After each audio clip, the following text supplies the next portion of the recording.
छठा हिस्सा। साधना जी तन्वी को करण के बारे में बताने लगती हैं। फ्लैशबैक।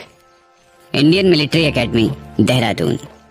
शाम को ट्रेनिंग खत्म होने के बाद एक लड़का अपने रूम में बैठा था और कुछ सोच रहा था, और ऐसे ही उसके पास से रिलेटेड कुछ अहम पहलू उसकी आंखों के सामने आ गए। कॉलेज फर्स्ट ईयर के मिड का टाइम था। एक लड़का और एक लड़की कॉलेज से बाइक में सवार होकर चंडीगढ़ की सड़कों पर मस्ती से जा रहे थे। लड़की ने उस लड़के को कमर से बिल्कुल टाइट पकड़ा था और वो लड़का भी पूरी स्पीड के साथ बाइक चला रहा था। साथ ही वो लड़का लड़की एक दूसरे का साथ पाकर बहुत खुश लग रहे थे। लड़के ने बाइक रॉक गार्डन चंडीगढ़ के पास पार्क कर दी और वो दोनों पार्क के अंदर चले गए। लड़की ने उस लड़के की बाजू पकड़ रखी थी और वो लड़का भी बड़े प्यार से उससे बातें कर रहा था। लड़की: करण, लगता नहीं कि हम एक दूसरे से इतना प्यार भी कर सकते थे। स्कूल में हमारी बिल्कुल नहीं बनती थी यार। करण: हाँ, पर सिर्फ 10th तक। उसके बाद तो हम अच्छे दोस्त बन गए ना, और फिर प्यार कब हुआ पता ही नहीं चला। पर अब तो लगता है जैसे तुम्हारे बिना एक पल भी काटना मुश्किल है।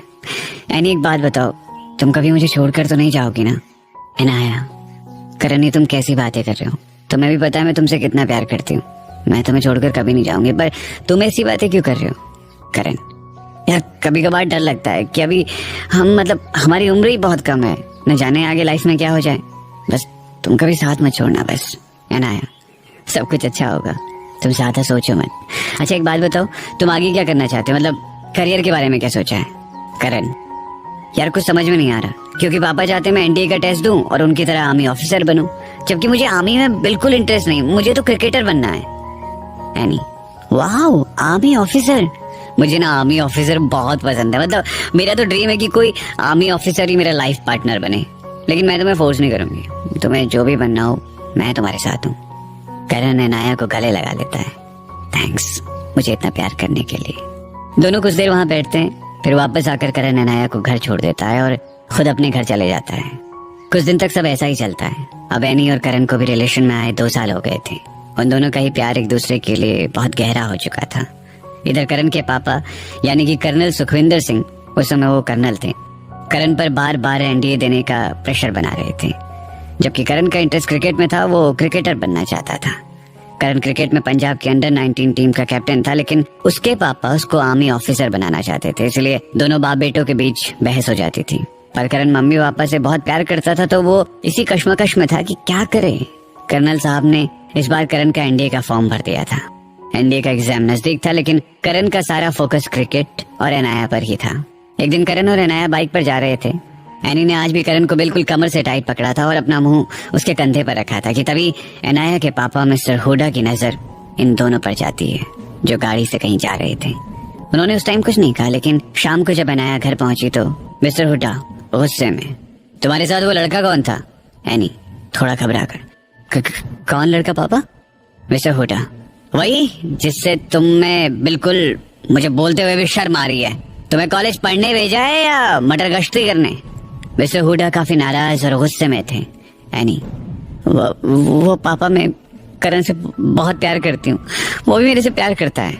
एनी ने सब कुछ पापा को बता दिया। दरअसल एनी अपने मम्मी पापा की इकलौती बेटी थी और उन्होंने काफी लाड प्यार से पाला था उसे, तो वो जो भी मांगती उसके पेरेंट्स उसे दे देते हैं। मिस्टर हुडा एनी को देखते हैं, जो काफी डर गई थी, कुछ सोचते हुए: ओके, वो भी तुमसे प्यार करता है ना? ठीक है, तुम उसे बोलो कल अपने पेरेंट्स को लेकर हमारे घर आ जाए, मैं तुम दोनों का रिश्ता करा दूंगा। लेकिन बिना रिश्ते के ऐसे घूमना मुझे पसंद नहीं। एनी खुश होते हुए: लेकिन पापा, अभी हम दोनों इस लायक नहीं कि आगे का सोच सकें, फिर हमें शादी में तो बहुत टाइम लगेगा। अभी तो करण भी कॉलेज में, पहले करियर बना लेते हैं, तब हम आगे का सोच सकते हैं ना? मिस्टर हुडा: हाँ, तो मैं कौन सा शादी करने को बोल रहा, और बेटा जब उससे रिश्ता होगा तभी उसे पता चलेगा ना कि तुम भी उसकी लाइफ में हो, तभी वो आगे कुछ करेगा। लेकिन अगर वो कल नहीं आया तो फिर तुम्हें वो करना पड़ेगा जो मैं बोलूंगा। एनी: पापा, करण के पापा आर्मी ऑफिसर हैं, वो अभी यहाँ नहीं है, तो पहले आप करण से मिल लो ना प्लीज। अभी वो घर पर क्या बोलेगा, अभी कुछ करता भी तो नहीं है। प्लीज पापा, सिर्फ करण से मिल लो, उसके मम्मी पापा से बाद में मिल लेना। मिस्टर हुडा अपनी बेटी को उदास नहीं देख सकते थे। ओके, तुम कहती हो तो मैं उसके पेरेंट्स से बाद में बात कर लूंगा, लेकिन उसे कल ही मिलने बुलाओ। एनी खुश होते हुए अपने पापा को गले लगा लेती है। थैंक्स पापा, मैं कल ही करण को बुलाती हूँ, देखना आपको भी वो बहुत पसंद आएगा। एनी खुश होते हुए अपने रूम में जाती है और करण को फोन करके सब कुछ बता देती है कि उसे कल ही मिलना है। एनी खुश होते हुए अपने रूम में जाती है और करण को फोन करके सब कुछ बता देती है कि उसे कल ही मिलना है उसके पापा से, नहीं तो करण भी हाँ बोल देता है। आखिर वो भी बहुत प्यार करता था एनी से और उसे किसी भी कीमत पर वो खोना नहीं चाहता था। वो फोन रखता है कि तभी उसके पापा घर आते हैं और करण को आवाज देते हैं। करण बाहर आता है और पहले अपने पापा से मिलता है। सुखविंदर जी, करण तुम्हारा 10 दिन बाद टेस्ट है एनडीए का और तुम यहाँ मस्ती कर रहे हो। तुम्हें थोड़ी परवाह भी है? तुम क्या कर रहे हो? ऐसे टेस्ट निकलेगा? करण, वो पापा, मुझे आर्मी में नहीं जाना, मुझे क्रिकेटर बनना है। सुखविंदर, तुम्हारा ये क्रिकेट का भूत अभी तक नहीं गया? देखो करण, आज तक तुमने जो मांगा मैंने और तुम्हारी माँ ने ला कर दिया है। तुम दोनों भाइयों को कभी किसी काम को करने से नहीं रोका, लेकिन आज ये बात सुन लो, तुम आर्मी ज्वाइन कर रहे हो और आज ही मेरे साथ दिल्ली चल रहे हो। करण, लेकिन पापा क्रिकेट मेरा पैशन है, मेरा ड्रीम है। सुखविंदर, तो आर्मी ज्वाइन कर लो, क्योंकि अपना पैशन तुम वहाँ भी पूरा कर सकते हो, क्योंकि क्रिकेट वहाँ भी खेल सकते हो। डिसीजन तुम्हें लेना है। पर बेटा एक बात याद रखना, मेरा भी सपना था कि मैं सिंगर बनूं। जब रोज मैं न्यूज देखता था ना अपने बहादुर जवानों को शहीद होते हुए, तो दिल से एक आवाज आई कि सिंगिंग तो शौक है मेरा, उसे तो कभी भी पूरा कर सकता हूँ, पर देश के लिए कुछ करने का मौका ना बार बार नहीं मिलता। तो बिना समय गवाए एनडीए का टेस्ट दे दिया मैंने और आज मुझे उस डिसीजन पे गर्व है अपने, क्योंकि देश की रक्षा करने से बड़ा कोई पैशन नहीं होता। अगर तुम आर्मी नहीं भी ज्वाइन करना चाहते तो मत करना, पर एक बार मेरे साथ टेस्ट देने चलो, बस कुछ दिन मेरे साथ रहो बस। करण, ओके पापा, मैं टेस्ट दे दूंगा। सुखविंदर, तो ठीक है, तुम अभी मेरे साथ दिल्ली चलो, तुम्हारा एग्जाम सेंटर मैंने दिल्ली ही डाला है। करण, लेकिन पापा हम कल भी तो जा सकते हैं ना? सुखविंदर, नहीं, हम अभी जाएंगे और हाँ, इन 10 दिनों में तुम वही करोगे जो मैं चाहता हूँ। अगर इसके बाद भी तुम्हें लगे कि मैं गलत हूँ तो तुम वो कर लेना जो तुम्हारा मन करे। करण अब कुछ नहीं बोल पाता, क्योंकि वो अपने पापा से बहुत प्यार करता था और वो उन्हें दुखी नहीं देख सकता था। उसके पापा चाहते थे कि कम से कम एक बेटा तो उनका आर्मी ऑफिसर बने। करण के बड़े भाई शूरवीर ने तो अपने पापा की परवाह किए बिना बिजनेस का रास्ता चुन लिया, क्योंकि वो हमेशा से बहुत सारे पैसे कमाना चाहता था। उस समय भी करण ने अपने पापा को बहुत परेशान होते देखा था, तो आज करण अपने पापा के लिए टेस्ट देने के लिए तैयार हो गया। करण अपने मम्मी पापा के साथ दिल्ली चला गया, लेकिन अपना फोन चंडीगढ़ अपने घर में ही भूल गया था। उसे इस बात का भी ध्यान नहीं रहा कि कल अनाया के डैड से मिलने जाना बहुत जरूरी है। उसके दिमाग में सिर्फ उसके पापा का परेशान चेहरा घूम रहा था, जब उसके भाई ने पापा से झगड़ा किया था और अपनी जिद के लिए आर्मी में जबरदस्ती भेजने की बात कही थी। शूरवीर ने आर्मी तक को भला बुरा कह दिया था, जिसकी वजह से उसके पापा ने उसको थप्पड़ भी मारा था और दोनों बाप बेटे आज तक एक दूसरे से बात नहीं करते थे। शूरवीर इस समय मुंबई में था। उसका क्या बिजनेस था ये भी किसी को पता नहीं था। करण ये सब सोचते हुए गाड़ी चला रहा था। करण और उसके mummy papa Delhi army cantt सुबह के 5 बजे पहुंचे थे, क्योंकि वो लोग चंडीगढ़ से लेट निकले थे। कर्नल साहब को जो रेजिडेंस मिला था वो सब वहाँ चले गए और करण जाकर सो गया था, क्योंकि काफी थक गया था, वरना ही रात भर सोया था। करण दिन के 12 बजे ही सोकर उठा। वो फ्रेश होकर बाहर आया तो खाना खाकर कर्नल साहब उसे अपने साथ ले गए, जहाँ वो उसे कुछ आर्मी ऑफिसर से मिलाते हैं। तभी वहाँ आर्मी की एक गाड़ी आती है, जिसमें 3 जवानों के पार्थिव शरीर तिरंगे से लिपटे थे, जो कश्मीर में आतंकियों से लड़ते हुए शहीद हो गए थे। वहाँ उन तीनों शहीद जवानों को पूरे सम्मान के साथ सलामी दी गई। वहाँ मौजूद हर फौजी के दिल में उनके शहीद होने का दुख तो था, लेकिन देश के लिए उनकी कुर्बानी देने से सब फौजियों के चेहरे पर एक अलग ही गर्व भी था। इसे देखकर करण के अंदर भी देशभक्ति की भावना जगने लगी और साथ ही इन जवानों के शहीद होने पर उसे बहुत दुख भी हो रहा था। करण जब वापस क्वार्टर में आया तो न जाने उसे क्या हुआ, वो आकर पढ़ाई में जुट गया। वैसे पढ़ने में तो पहले से ही ठीक था, अब वो पूरे मन से तैयारी करने लग गया।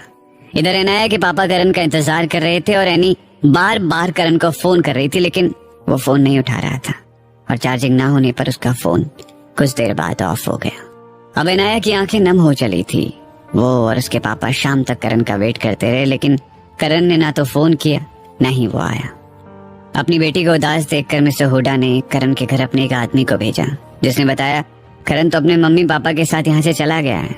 अब कहाँ गया ये तो करण के घर की सिक्योरिटी को भी नहीं पता था। अनाया बहुत परेशान हो गई। उसने करण के सभी दोस्तों को फोन किया, लेकिन किसी को भी कुछ पता नहीं था। यानी 2 दिन तक करण का वेट करती रही और फिर अपनी बेटी को परेशान देखकर मिस्टर हुडा एनी और अपनी पत्नी को लेकर हैदराबाद चले गए, जहाँ उनका दूसरा घर और बिजनेस भी था। एनी अब उदास रहने लगी। उसने वहीं पर एक कॉलेज में एडमिशन ले लिया। करण अपने एनडीए के टेस्ट के लिए दिलो जान से लगा था। 10 दिन बाद उसने टेस्ट दे दिया और फिर उसने अनाया को सब बताने के लिए कॉल की थी, लेकिन उसका फोन ऑफ जा रहा था। उसके बाद करण को याद आया कि एनी ने दूसरे दिन अपने पापा से मिलने के लिए बुलाया था। करण बिना समय गवाए चंडीगढ़ आ गया और सीधा एनी के घर चला गया, लेकिन वहाँ उसे निराशा ही हाथ लगी। उसके घर की सिक्योरिटी को भी नहीं पता था कि वो कहाँ गई है। उसने इतना बताया कि यहाँ से हमेशा के लिए चली गई, वो और उसकी फैमिली। करण ने एनी को ढूंढने की बहुत कोशिशें की, उसे फोन भी किया, लेकिन सब बेकार गया। कुछ दिनों में करण का रिजल्ट आ गया और उसका एनडीए में सिलेक्शन हो गया। उसके बाद वो अपनी ट्रेनिंग के लिए चला गया। एनआईए ने कुछ महीनों बाद फिर से करण को कांटेक्ट करने की कोशिश की, लेकिन अब करण का फोन दोबारा से बंद था, क्योंकि नेशनल डिफेंस एकेडमी में फोन अलाउड नहीं था। एनआईए को अब लग रहा था कि करण ने उससे कभी प्यार किया ही नहीं, तो उसने भी अब अपनी पढ़ाई पर पूरा फोकस कर लिया था। करण को भी एकेडमी में रजत, नवीन और अभिनव जैसे बेस्ट फ्रेंड मिल गए थे, तो वो भी अब आगे बढ़ रहा था, लेकिन एनी को कभी भुला नहीं पाया। करण को हमेशा यही लगा कि उसकी गलती की वजह से एनी उससे दूर चली गई। करण बैठे बैठे ये सब सोच रहा था कि उसे किसी के कदमों की आवाज आती है तो वो जल्दी से अपनी आंखों के किनारे साफ कर लेता है, क्योंकि उसे जब भी एनी की याद आती उसकी आंखों से उसका दर्द आंसू बनकर बह निकलता। करण ने खुद को नॉर्मल किया। अभिनव, रजत और नवीन करण के रूम में आ गए थे। रजत करण के पास आते हुए, अभिनव, ओए तेरे फेस पर ये 12 के बजे हैं, क्या हुआ? नवीन, कहीं मिश्रा यानी कि मेजर सत्येंद्र मिश्रा फिर से एक्स्ट्रा काम तो नहीं करवा लिया? करण हंसते हुए, यार ये मिश्रा और मेरे पापा मिलकर मेरा भरता क्यों बनाने में तुले हुए हैं। थोड़ी सी गलती के लिए मेजर सर पापा को फोन कर देते हैं और वो मुझे सजा देने की नई नई तरकीबें बताते हैं। कसम से किसी दिन भाग जाऊंगा मैं यहाँ से। सब मुस्कुराने लगते हैं। करण, ये सब छोड़ो, मेरा और मेजर सर का तो रोज का ही है। तुम लोग बताओ, आज बड़े खुश लग रहे हो। क्या बात है, आज तो मेरी रज्जो डार्लिंग के चेहरे पर भी 360 डिग्री की स्माइल है।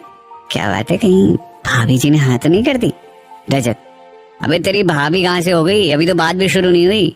करण, अरे मेरे भोले भंडारी, कभी ना कभी हाँ तो करेगी ना, तब तक नाम तो नहीं बोल सकता, इसीलिए अभी से भाभी बोल रहा हूँ। अभिनव, ये बात तो सही है और इसकी स्माइल की वजह भी वही है। करण, है सच्ची, वो कैसे? नवीन, आज भाभी से अपने रजत शर्मा की बात हुई और जानता है बातों बातों में पता चला उन्हें तो आर्मी ऑफिसर बहुत पसंद है। करण, मतलब कि बात आगे बढ़ने में ज्यादा टाइम नहीं लगना और ना ही ज्यादा पापड़ बेलने पड़ेंगे। अच्छा ये बताओ और क्या हुआ?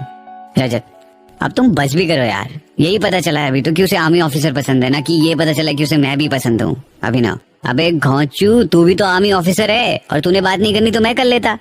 तू यहाँ बैठकर सोचते रही हो। रजत, सोचना भी मत वरना जान से मार दूंगा, वो सिर्फ मेरी है, समझा? करण, तो उसे अपनी बना ले बेटा, नहीं इस पहाड़ी बाबा यानी कि अभिनव का पता नहीं कब अपनी माया से उसे मोहित कर दे अपनी तरफ। चारों हंसने लगते हैं। तभी मेजर सत्येंद्र मिश्रा वहाँ आते हैं। चारों चुप हो जाते हैं और खड़े होकर उनको सल्यूट करते हैं।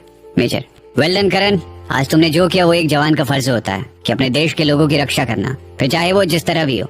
और सॉरी, मुझे पता नहीं था कि पूरी बात क्या थी और तुम्हें बेवजह सुना दिया था। करण, इट्स ओके सर, ये तो मेरा फर्ज था और मुझे डांटना आपकी ड्यूटी। मेजर सर वहाँ से मुस्कुराकर चले जाते हैं। रजत, नवीन और अभिनव अवाक होकर कभी जाते हुए मेजर सर को तो कभी करण को देखते हैं। नवीन, मैंने जो सुना क्या तुम लोगों ने भी वही सुना? मुझे तो भरोसा नहीं हो रहा कि मिश्रा ने करण की तारीफ की है। रजत करण से, चलो शुरू हो जा, हुआ क्या था? करण मुस्कुराते हुए, मुझे आज मेरी बहन मिल गई। अभिनव, ये क्या बकरावे, जहाँ तक हमें पता है तुम तो 2 भाई हो सिर्फ। करण, जरूरी नहीं रिश्ते खून के ही हो। आज मैं और पवन मेजर सर के साथ कुछ काम से मार्केट गए थे। मेजर सर एक ऑफिस के अंदर गए और हम दोनों को बाहर वेट करने को बोला। मेजर, तुम दोनों यही रहो, मुझे कुछ काम है अंदर, मैं भी आया। करण पवन, यस सर। वो दोनों बाहर ही जीप में बैठे रहते हैं। तभी सामने से कुछ शोर आता है, वो दोनों उधर चले जाते हैं। वहाँ 3-4 गुंडे टाइप लड़के एक लड़की को घेरे खड़े थे। आसपास ज्यादा भीड़ तो नहीं थी क्योंकि वो जगह मार्केट से थोड़ी बाहर थी, लेकिन कुछ एक लोग खड़े थे जो तमाशा देख रहे थे। लड़की थोड़ी घबराई हुई थी।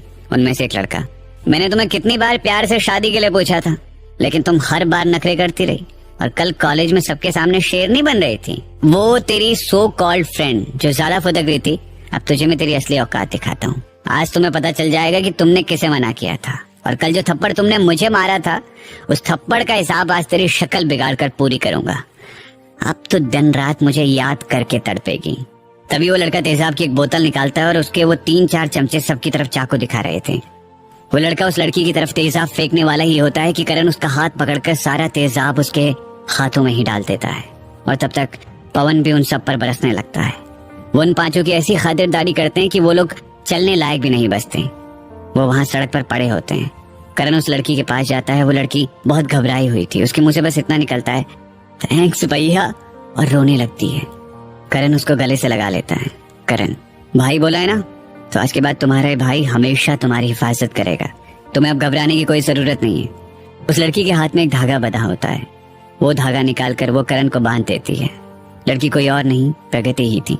प्रगति, मेरा कोई भाई नहीं है लेकिन आज से आप मेरे भाई हो।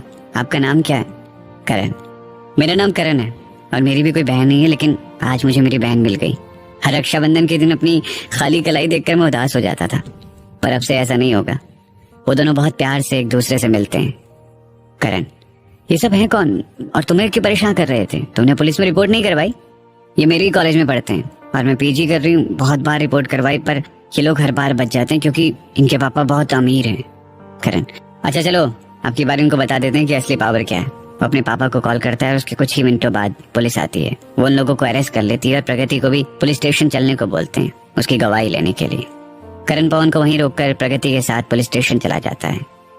पुलिस वाले जल्दी से एफआईआर दर्ज करते हैं क्योंकि इस बार आर्मी पावर जो प्रगति के साथ थी। करण प्रगति को ले जाकर हॉस्टल छोड़ देता है और खुद मेजर सर के पास जाता है जो काफी गुस्से में थे क्योंकि उन्होंने पूरी बात सुनी ही नहीं थी। उन्हें लग रहा था कि करण कहीं घूमने चला गया है। पवन ने बताने की बहुत कोशिश की लेकिन मेजर सर ने उसकी कोई बात ही नहीं सुनी और करण के आते ही उस पर बरस पड़े। बाद में जब उनका गुस्सा शांत हुआ तो पवन ने उन्हें सब कुछ बता दिया था। रजत, तभी मेजर सर तुझे सॉरी बोल रहे थे? यार तूने बहुत अच्छा किया। नवीन, नहीं क्या अच्छा किया? उन सालों के पूरे सिर से पांव तक तेजाब डाल देना चाहिए था, तूने सिर्फ हाथ में डाला। करण, अरे रावत साहब गलती हो गई, लेकिन हाथ देखकर एक डर हमेशा उसके मन में रहेगा कि यही तेजाब उसने किसी की पूरी बॉडी में डाल लिया होता तो क्या होता। अभिनव, राइट, कभी दुश्मनों को मेंटली टॉर्चर भी करना चाहिए। और कुल मिलाकर आज का दिन तुम दोनों के लिए अच्छा था। मतलब इस रजत ने भाभी से आज बात की, तुझे तेरी बहन मिल गई, बस मैं और ये रावत ही बच गए। हे भगवान, हमारी जिंदगी में जो कमी है उसे पूरी कर दो। करण, वत्स, उसमें अभी थोड़ा समय लगेगा क्योंकि तुम दोनों पहले खुद को तो संभालना सीख लो, तभी किसी और को अपनी जिंदगी में संभाल पाओगे। रजत, हाँ, नहीं तो गाड़ी पटरी पर चढ़ने से पहले ही बाहर लुढ़क जाएगी। नवीन, सालो तुम दोनों देख लेना, हम दोनों इतनी सुंदर सुशील कन्या ढूंढेंगे ना कि तुम दोनों देखते रह जाओगे। करण, कन्या का तो पता नहीं, पर सुंदर सिंह और सुशील कुमार तुम दोनों को मिल ही जाएंगे क्योंकि तुम दोनों की हरकतों से कोई कन्या तो मिलने से रही। रजत और करण हंसने लगते हैं और नवीन और अभिनव उन दोनों के पीछे मारने दौड़ते हैं। बच्चों की तरह चारों ने पूरे कमरे को तहस नहस कर दिया था। तो ये था छठा हिस्सा। आगे और भी हिस्से आएंगे, तब तक सुनते रहिए